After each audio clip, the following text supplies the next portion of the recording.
자, 봉독해드렸던 이 본문의 말씀을 중심으로 너희는 세상의 빛이다, 이런 제목을 가지고 함께 말씀을 나누겠습니다. 한 남자분이 바다에 낚시를 갔습니다. 그런데 하루 종일 단 한 마리의 물고기도 잡지를 못했습니다. 이제 돌아가는 길에 횟집에 들려서 아주머니, 여기 광어 4마리만 주세요, 살아있는 것으로. 제가 집에 돌아가서 아내에게 잡았다고 말하고 싶어요. 그래서 광어 4마리를 이렇게 달라고 그랬더니 횟집 아주머니가 당황해하면서 머뭇거리면서 하는 말이, 아저씨, 광어로 가지고 가지 마시고 우럭으로 가지고 가시지요, 이렇게 말하는 겁니다. 아니, 왜요? 남자가 당황해서 물었더니 이 아주머니 하는 말, 조금 전에 사모님 다녀가셨는데 광어 달라고 하면 우럭으로 주라고 말씀하시던데요, 그렇게 말하더랍니다.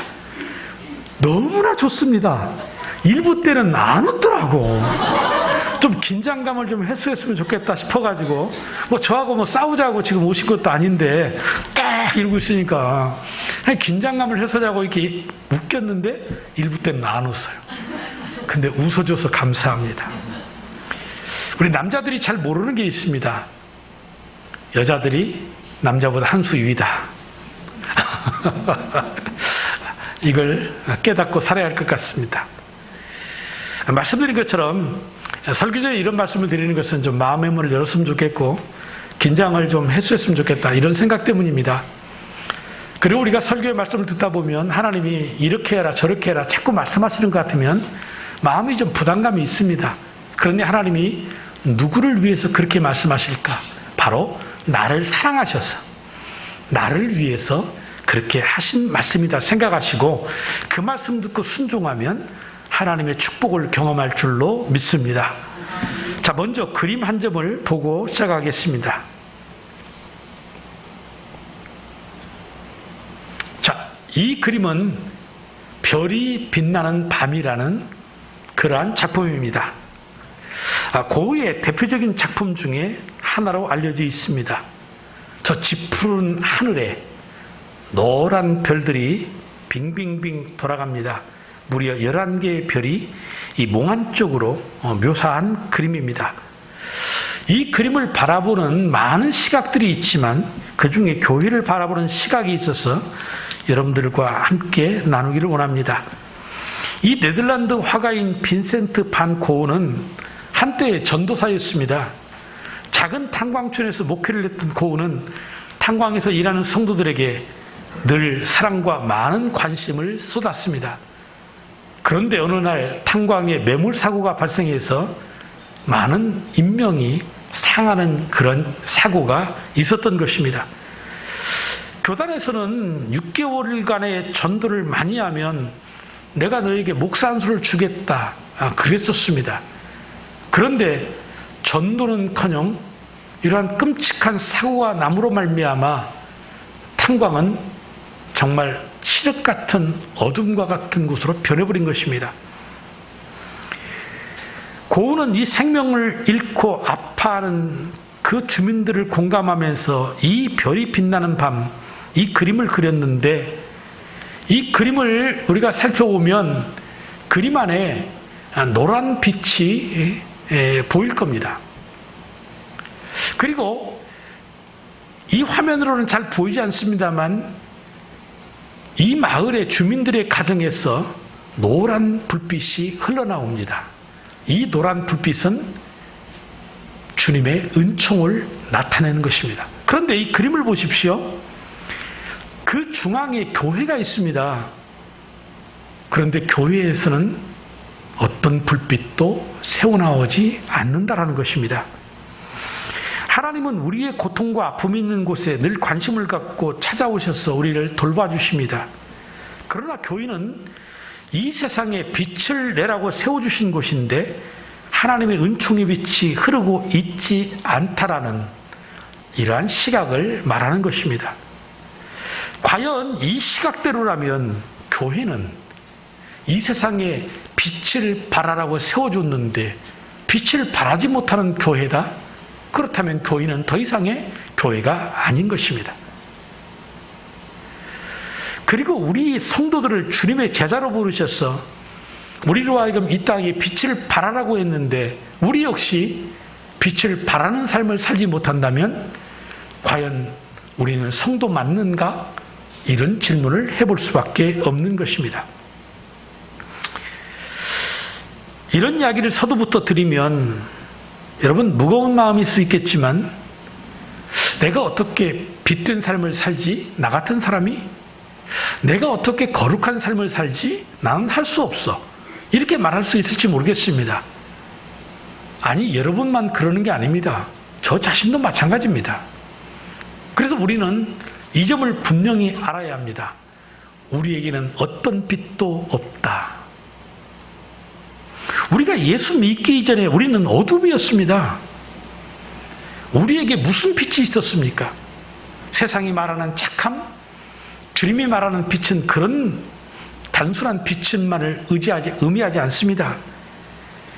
그런데 우리가 예수를 믿음으로 말미암아 우리가 빛 가운데 있게 된 겁니다. 빛이신 예수 그리스도, 그분이 우리를 구원하심으로 말미암아 우리 마음 가운데 그 예수의 빛이 머물게 된 겁니다. 우리는 분명히 알아야 합니다. 우리 자신은 발광체가 아니다. 나에게서는 어떤 빛도 나올 수가 없다. 우리는 반사체일 뿐이다. 내 안에 계신 빛 되신 그 주님으로 인하여 주님의 빛이 나를 통하여 반사되는 것 뿐이다. 이 사실을 안다면 절망할 필요 없습니다. 주님이 내 안에만 계신다면 분명히 우리는 빛을 발하는 삶을 살아갈 수 있다는 것입니다. 우리가 지금까지 나누었던 말씀들이 무엇입니까? 우리가 그리스도의 편지다. 우리가 그리스도의 향기다. 너희는 세상의 소금이다. 오늘의 말씀의 제목처럼 너희는 세상의 빛이다. 그런데 이 모든 것 하나라도 우리에게서 나온 것이 있습니까? 아닙니다. 예수님이 우리의 편지요. 예수님이 우리의 향기요. 예수님이 우리의 소금이며 예수님이 우리의 빛이신 겁니다. 그 주님으로 인하여서 우리가 이 땅 가운데에서 그 역할들을 나타내는 것 뿐인 것입니다. 그렇기 때문에 우리가 이 큰 빛의 야망을 내려놓아야 합니다. 우리는 작은 빛을 비추는 사람들입니다. 하지만 우리의 작은 빛들이 모아지면 우리 주변이 살아나고 우리 주변이 변화될 수 있다는 것입니다. 오늘 우리가 서 있는 이곳이, 우리 예일교회가 있는 이곳이 우리에게는 땅끝이라는 사실을 알아야 합니다. 그래서 우리 성도들 모두가 우리가 서 있는 이곳에서 주님의 이 빛을 발하는 반사체로서의 삶을 살아갈 때에 거기에 하나님의 영광이 나타날 줄로 믿으시기를 바랍니다. 다니엘 분이라는 사람은 현대사회를 이렇게 묘사했습니다. 현대사회는 빛이 없는 밤이다. 그만큼 현대사회는 혼돈해지고 공허해지고 어두워져가고 있다는 얘기입니다. 우리가 우리 주변을 살펴보아도 사회적인 밝은 면보다는 어두운 면들이 더욱더 많아지고 있습니다. 어떤 면에서 점점점 세상에 빛의 등불이 꺼져가고 있는 것입니다. 또한 출구가 보이지 않습니다. 비상구가 안 보입니다. 그저 이 세상에 살아가는 모든 것들이 하루하루가 두려움과 불안한 그러한 삶을 살아가는 것이 세상인 것입니다. 한마디로 적신호가 켜진 겁니다. 그도 그럴 수밖에 없는 것이 성경의 말씀에 이렇게 묘사를 합니다. 요한복음 3장 19절에 심판을 받았다고 하는 것은 빛이 세상에 들어왔지만 사람들이 자기들의 행위가 악함으로 빛보다 어두움을 더 좋아했다는 것을 뜻한다. 로마서 1장 21절의 말씀을 보십시오. 사람들은 하나님을 알면서도 하나님을 하나님으로 영화롭게 해드리거나 감사를 드리기는커녕 오히려 생각이 허망해져서 그들의 지각 없는 마음이 어둠으로 가득 차게 되었습니다라고 그랬습니다. 에베소서 4장 18절 말씀을 보면 그들은 그들 속에 있는 무지와 그들의 마음의 완고함 때문에 지각이 어두워지고 하나님의 생명에서 떠나 있습니다. 마지막으로 요한일서 5장 19절에 보면 우리가 하나님께서 낫다라는 것을 우리는 압니다. 그런데 온 세상은 악마의 세력 아래에 놓여 있습니다라고 말씀하십니다. 이것이 지금의 현재 세상이다.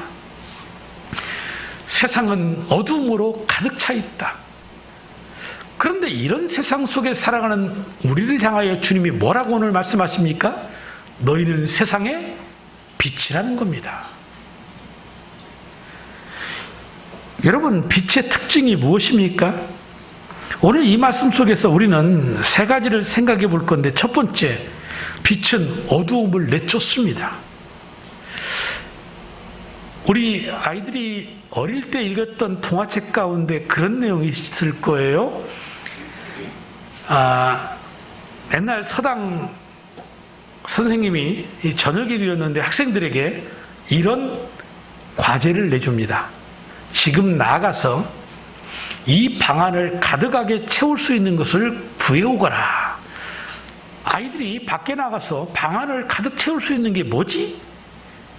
그리고 각자 하나씩 물건들을 가져오는데 어떤 아이는 나무를 가져오기도 하고 어떤 아이는 물을 떠가지고 오기도 하고, 그런데 어떤 아이 하나가 양초 하나를 구해옵니다. 그리고 불을 붙입니다. 불이 붙자 어두웠던 그 방안이 환하게 빛으로 채워졌다는 것입니다. 빛이 어두움을 내어 쫓은 것입니다. 새벽녘 짙은 어두움의 빛이 가득할 때 동력에서 태양이 떠오르면 세상의 사물들이 하나씩 윤곽을 드러냅니다. 왜입니까? 어두움이 빛을 이기지 못하기 때문인 것입니다. 그래서 그리스도인들의 삶이라는 것은 이와 같이 이 땅의 어두움을 밝히는 삶이 되어야 된다라고 말씀하시는 것입니다. 여러분, 우리가 생명의 삶에서 배웠던 말씀이 있습니다. 하나님은 누구신가? 하나님은 영이시다. 하나님은 사랑이시다. 그리고 하나가 무엇입니까? 하나님은 빛이시다. 네, 탁월하신 분들이 있어요. 일부 때에는 제가 상품권을 걸었는데도 답을 안 하시는 건지 모르시는 건지 도무지 참 힘든 설교를 일부 때 했어요. 요한 1서 1장 5절을 보면 하나님은 빛이시다 분명하게 말씀하고 있습니다. 우리는 하나님이 빛이라는 사실을 알고 믿어야 합니다. 이것이 왜 중요합니까? 어두움은 죄입니다. 불의입니다. 그러나 빛은 무엇입니까? 진실함, 의로움, 이런 것들입니다. 그렇기 때문에 이 말씀의 핵심은 하나님이 빛이시기 때문에 하나님을 영접한 사람이라면 반드시 빛 가운데 살아야 된다. 이 말씀을 하는 것입니다. 만약에 하나님을 영접하고 빛 가운데 있다고 하면서도 그 삶의 변화가 일어나지 않는다면 3년, 4년, 5년 예수를 믿어도 조금도 변화가 일어나지 않고 있다면 자기의 이 구원을 의심해 보아야 합니다.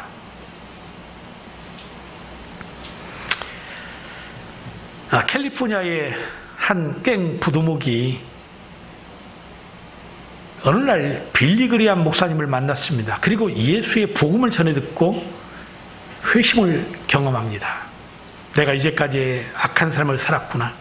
내가 이제는 변화된 삶을 살아야겠다. 그런 결단을 한 겁니다. 그래서 이 갱단의 조직에서 나와야 되는데 내가 조직에서 나온다고 하면 갱단에서 자기를 가만히 놔두지 아니하고 죽이고 만다라는 겁니다. 이 사실을 너무나도 잘 알고 있습니다. 하지만 예수를 영접하고 나서 내가 이 갱단에 있다는 사실은 견딜 수 없는 거예요. 너무나 마음이 괴로운 거예요. 그래서 한 날 이 두목을 찾아가서 이 두목에게 내가 예수 그리스도를 믿고 변화된 삶을 살기로 했다. 그래서 내가 이제는 이 조직에서 나가야 되겠습니다. 라고 말하고 뒤돌아서서 나오는 겁니다. 그런 각오를 했습니다. 만약에 뒤에서 총알의 세례가 날아와서 자기를 죽인다 해도 자기는 예수를 믿는 사람으로서 이 조직에 더 이상 몸담을 수 없기 때문이라는 것입니다. 그런데 웬일인지 두목이 그냥 보내어줍니다. 그리고 얼마의 시간이 지나서 다시금 이번에는 이 갱단의 두목이 빌리그리암 목사님을 만나서 예수를 영접하게 됩니다. 그러니까 세상이 엄청난 주목을 받는 거지요. 그 마약 밀매하고 매춘 사업을 하고 어떤 이권 사업의 개업에서 보이지 않게 그 사회의 악과 같은 존재들이 이 갱단들 아닙니까? 그런데 그 보스가 그리고 부두목이 다 예수를 만나서 새로운 삶을 산다. 그런데 이 갱단 보스가 예수를 믿긴 믿는데 그 다음에 갱단 두목을 그만두나 봤더니 아니 여전히 갱단 두목은 하는 거예요. 그래서 사람들이 물었습니다. 당신은 예수 믿지 않습니까? 그런데 어떻게 갱단의 보스가 될 수 있습니까? 이렇게 말했더니 이 갱단 보스가 이런 말을 하는 겁니다. 아니 여러분 세상에 보십시오. 크리스찬 선생님이 있지 않습니까? 크리스찬 경찰도 있습니다. 아니 크리스찬 그러면 갱단이 있으면 보스가 있으면 안 됩니까? 이런 논리입니다. 여러분에게 묻겠습니다. 과연 이 사람이 구원받은 사람입니까? 구원받지 못한 사람입니까? 예수 그리스도를 피 가운데 영접했는데 여전히 악을 행하며 살고 있다? 아닙니다. 이 사람은 예수 믿는 게 아닌 겁니다. 빛이 어두움을 몰아내듯이 예수 그리스도를 영접하면 이 부두목과 같은 삶의 갈등을 겪는 것은 당연한 거고 그리고 믿음의 결단을 내리고 빛든 삶을 살아가는 것이 정상인 것입니다. 이것이 구원받은 성도인 것입니다. 그렇다고 해서 여러분 너무나 염려할 필요는 없습니다. 왜입니까? 하나님께서는 우리로 하여금 이 빛된 의로운 삶을 살 수 있는 마음의 소원을 불러일으켜 주십니다. 그리고 소원을 불러일으켜 주실 뿐 아니고 그 소원대로 이 땅에 빛된 삶을 의로운 삶을 살 수 있는 힘과 능력도 주시는 분이 하나님이시기 때문인 겁니다. 그래서 세상에 참 답답한 사람들이 이런 사람들입니다. 예수 믿으세요. 그러면 아이고 제가 술 담배 끊고 예수 믿겠습니다. 아니 예수 믿으세요. 내가 미운 원수가 있는데 내가 이 원수를 용서하고 하나님 앞에 나아가겠습니다. 이렇게 말하는 사람들 굉장히 답답한 사람들입니다. 자기의 의로움으로 가득 차 있는 사람들입니다.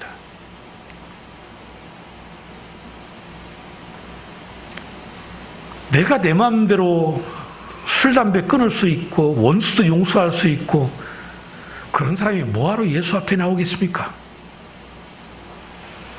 자기가 의로움 속에서 자기가 모든 것을 할 수 있는 사람인데 뭐하러 예수가 필요합니까? 그런 문제를 우리가 안고 있으니 우리가 주님 앞에 나오는 거 아니겠습니까? 그래서 주님은 우리에게 어떤 선별된 사람을 요구하지 않으세요. 어떤 기준을 정해놓고 이런 사람은 나에게 오라 이렇게 말씀하신 적이 없으세요. 언제나 예수님께서는 다 내게로 오라는 겁니다. 수고하고 무거운 짐자들아 다 내게로 오라. 어떤 약점을 가지고 어떤 죄의 문제를 가지고 있든 다 내게로 오라는 겁니다. 빛 되신 예수 그리스도에게로 나오라. 그 빛 되신 예수 그리스도를 영접하기만 하면 너도 새로운 삶을 살 수 있다. 이 세상에 빛을 발하는 삶을 살 수 있다라고 말씀을 하시는 것입니다. 그러니 있는 모습 그대로 하나님 앞에 나오시기를 바랍니다. 요한복음 3장 20절로 21절의 말씀을 보십시오. 악한 일을 저지르는 사람은 누구나 빛을 미워하며 빛으로 나아가지 않는다. 그것은 자기 행위가 드러날까 보아 두려워하기 때문이다. 그러나 진리를 따르는 사람은 빛으로 나아간다. 그것은 자기의 행위가 하나님 안에서 이루어졌음을 드러내려는 것이다. 다시 말해서 빛 되신 예수 그리스도를 영접하면 빛이신 하나님을 영접하게 되면 반드시 삶에 변화가 일어나게 되어 있다는 것을 말씀하시는 겁니다. 빛은 어두움을 몰아냅니다. 그리고 두 번째로 빛은 인도자의 역할을 합니다. 여러분, 해변의 섬이나 방파제 높은 곳에 보면 철제물로 된 우뚝 선 탑들이 보이지요. 어느 지역에 가면 노란색으로 칠해져 있고, 어느 곳에 가면 빨간색으로 칠해져 있고, 어느 곳에 가면 하얀색으로도 칠해져 있습니다. 무엇 때문에 색깔을 달리했는지는 사실 중요한 것 같지는 않습니다. 그런데 이 구조물들이 밤이 되면 불을 밝힙니다. 이 구조물이 무엇일까요? 등대가 빛을 발합니다. 사실 오늘날에는 이 관광지에 등대가 많이 있어요. 사실은 이 탐지 기능들, 현대의 레이더나 이런 항법 장치의 기술들이 너무나 발달해서 배가 가면서 어떻게 고기를 잡을까 싶지만 그 어군 탐지기라는 것이 있어서 저 바닷속에 물고기 떼가 얼마나 지나가는지 다 보이잖아요. 그거 보고 그곳에 가서 그물을 내리고 고기를 잡는 겁니다. 어떻게 저 망망한 바다에 물속에 있는 고기가 눈에 보이지도 않는데 고기를 잡아올까요? 다 그런 기술력 아니겠습니까? 그러니까 지금은 등대 역할이 그리 많이 필요하진 않습니다. 하지만 예전 같으면 그런 기술들이 없을 때에는 칠흑같이 어두운 밤 망망한 바다에서 고기를 잡으면 두려움이 몰려온답니다. 방향 감각을 상실하면 어디로 갈지를 모른다라는 거죠. 그런데 멀리서 등대에 등불이 보이면 저곳이 내가 가야 할 곳이구나. 내가 저곳을 향해 가면 내가 살 수 있겠구나. 그래서 이 등불은요, 단순한 빛이 아닙니다. 생명과 관련된 빛인 것입니다. 칠흑같이 어두운 밤에서 두려워 떠는 절망에 사로잡힌 인생들, 어디로 가야 할지 모르는 자들에게 바로 그 길라잡이의 역할을 하는 생명의 빛인 것입니다. 예수님께서 우리에게 빛이 되라고 하신 것은 바로 그런 의미입니다. 이 세상 속에서 너희들이 생명을 살리는 그러한 인도자의 빛이 되어야 된다. 그래서 다니엘서 12장 3절의 말씀을 보면 지혜 있는 사람은 하늘의 밝은 빛처럼 빛날 것이요 많은 사람을 옳은 길로 인도한 사람은 별처럼 영원히 빛날 것이다라고 말씀을 하셨습니다. 세상에서 빛으로 사는 삶, 바로 우리 하나님께서 원하시는 삶인 것입니다. 그래서 저는 우리 예일교회 성도 여러분들이 혹 믿지 않는 가정에서 내가 예수를 믿었다면 하나님이 믿지 않는 내 가정과 가문에 나를 빛으로 보내셨구나. 그 속에서 내가 빛든 사명 감당하면 우리의 고륙의 친척들이 모두가 빛 가운데 나와 새 생명 얻고 구원받는 놀라운 축복의 역사가 있을 줄로 믿습니다.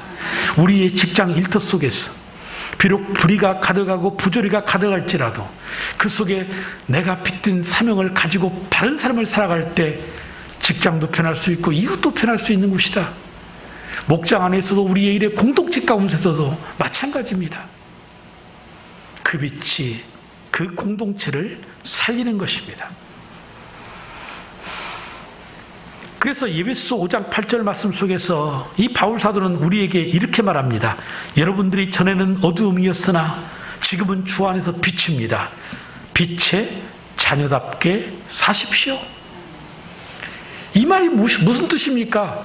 바울 사도가 이전에 우리가 예수 믿기 이전에 우리의 상태는 어둠이었지만 이제는 참빛 되신 그리스도를 삶 가운데 모셨다고 한다면 삶에서 빛을 발하는 삶을 살아야 된다. 이 말을 쉽게 정리하면 이런 얘기입니다. 우리가 세상 속에 어둠 속에 살아가지만 적어도 우리 그리스도인들이 살아가는 삶은 저 세상의 사람들과는 달라야 되지 않겠느냐.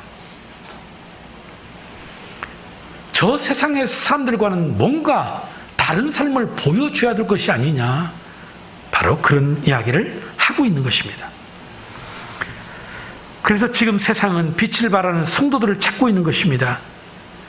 그리스도인은 예수 그리스도를 알고 자신은 물론 다른 사람을 그 옳은 대로 빛 되신 예수님께로 인도하는 인도자인 것입니다.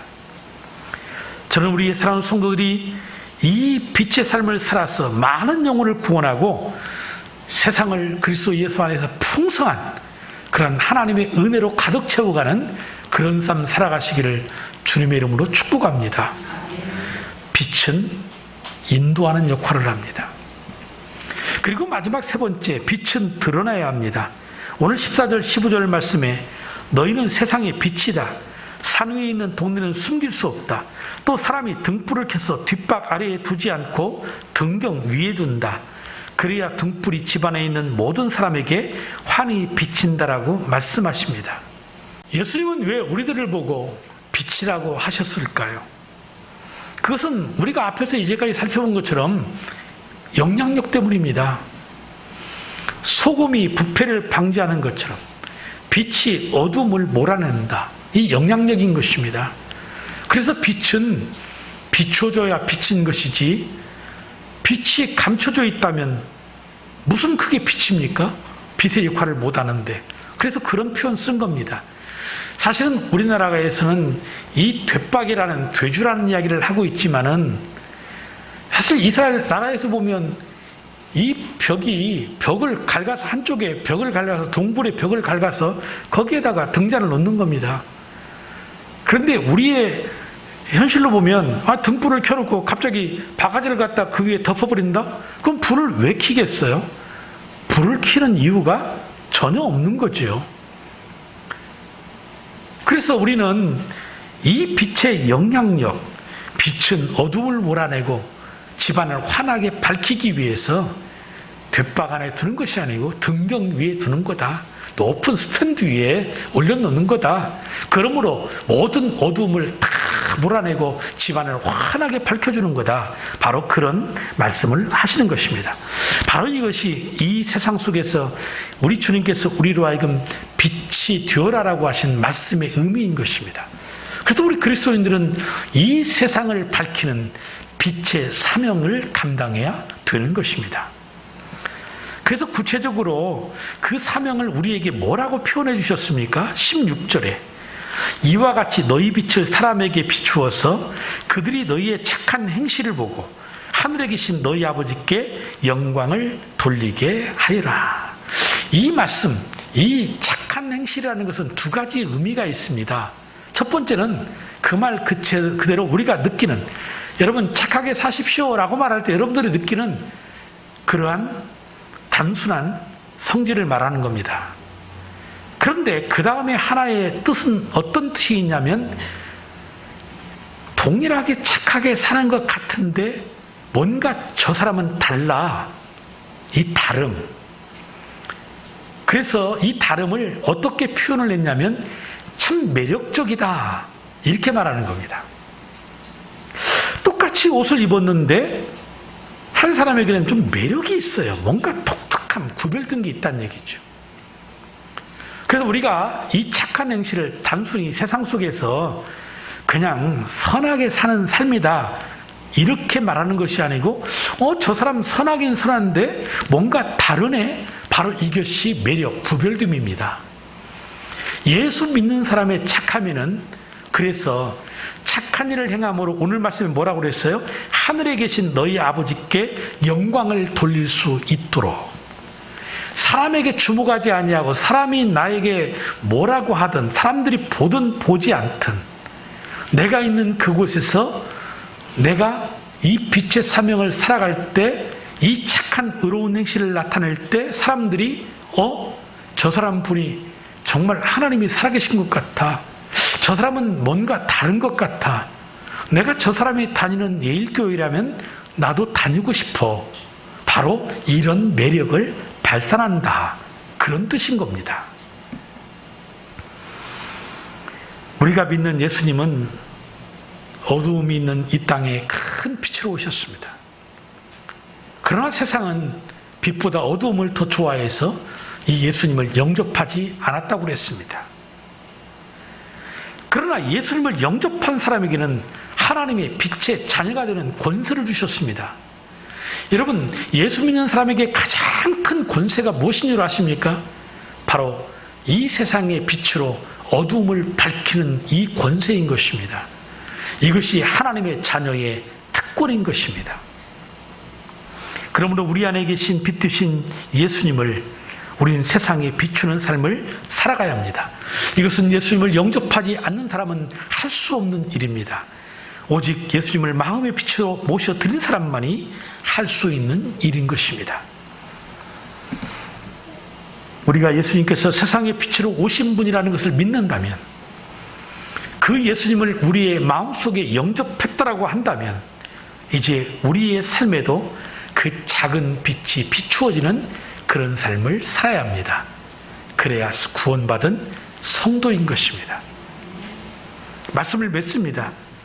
미국의 정치가였던 벤자민 프랭클린은 자기가 살고 있는 이 필라델피아 시민들에게 뭔가 선한 일을 하고 싶었습니다. 도대체 내가 살고 있는 이 마을의 주민들에게 어떻게 하면 내가 주님이 말씀하신 그 착한 행실을 보여서 저들을 섬길까, 이런 생각을 하면서 기도를 하는데 어느 날 문득 이런 생각이 들더랍니다. 자기 집 앞에, 도로 앞에 무치통 높이의 하나의 사물함을 설치해 놓고 그 위에다가 등을 갖다가 저녁만 되면 켜놓는 것입니다. 그 모습을 본 동네 사람들은 처음에는 모두가 다 이상하게 생각을 했습니다. 등불을 켜서 집 안에 두는 것이지 밖에다 왜 켜놓지? 저건 낭비야. 이런 생각을 하는 겁니다. 그런데 시간이 지나면서 이 동네 사람들이 점점점 깨달아지는 게 있습니다. 우리가 이제까지 말씀을 나눴던 것처럼 빛이 비추니 어두움이 사라지고 그 앞을 지나가는 사람들이 넘어지지 않습니다. 두려워하지 않습니다. 멀리서 집을 향해 오다가도 그 불빛을 보면 아하, 이제 집이 다 와가는구나. 그 빛이 인도자의 역할을 했던 겁니다. 그래서 이 벤자민 프랭클린이 한 이 행동을 보고 이웃들이 한 집 한 집 따라서 하기 시작하여 이제 온 마을에 그 등불이 다 설치된 겁니다. 그래서 밤이 되면 온 동네가 환한 빛을 발하게 되었다라는 것입니다. 이것이 오늘날의 가로등의 시초라는 것입니다. 아, 가로등이 이런 사연을 통해서 가로등이 생겨난 것이구나. 그 벤자민 프랭클린의 그 선한 착한 행실 하나가 이 세상의 도시의 어두움을 환하게 밝히는 그런 역할을 했다라는 것이지요. 사랑하는 성도 여러분들, 우리는 이 세상에 보내심을 받은 제자들입니다. 제자들은 우리에게 주님은 너희는 세상의 빛이라고 말씀을 하십니다. 우리는 그러므로 우리의 빛을 발하여야 합니다. 세상의 길을 잃고 헤매고 있는 저 죽어가는 수많은 영혼들을 빛 되신 예수 그리스도로 인도하는 인도자의 역할을 해야 되는 것입니다. 하나님께서 오늘 우리를 택하시고 우리를 자녀 삼아주신 이유가 바로 여기에 있는 것입니다. 그래서 우리는 우리의 일상의 삶 속에서 하나님의 영광을 드러낼 수 있는 이 착한 행실의 삶을 살아야만 합니다. 세상의 모든 사람에게 빛을 비추기 원하셨던 예수님께서 오늘 우리를 택하셔서 세상에 빛이 되기를 원하십니다. 여러분 마음속에 비추신 예수님을 오신 사람들이 삶의 작은 등불 하나씩을 켜기 시작한다면 우리가 사는 세상은 빛으로 환하게 될 것입니다. 오늘 여러분과 저가 너희는 세상의 빛이라고 말씀하신 주님 앞에, 주님, 내가 오늘 내 작은 빛을 비추는 삶을 살겠습니다. 이런 결단을 함으로 말미암아 우리의 가정들이 환해지고 예일의 공동체가 환해지고 우리 예일의 공동체를 통하여, 목장을 통하여 많은 영혼들이 빛 되신 주님 앞에 나오는 이러한 축복의 은혜가 있기를 주님의 이름으로 축복합니다.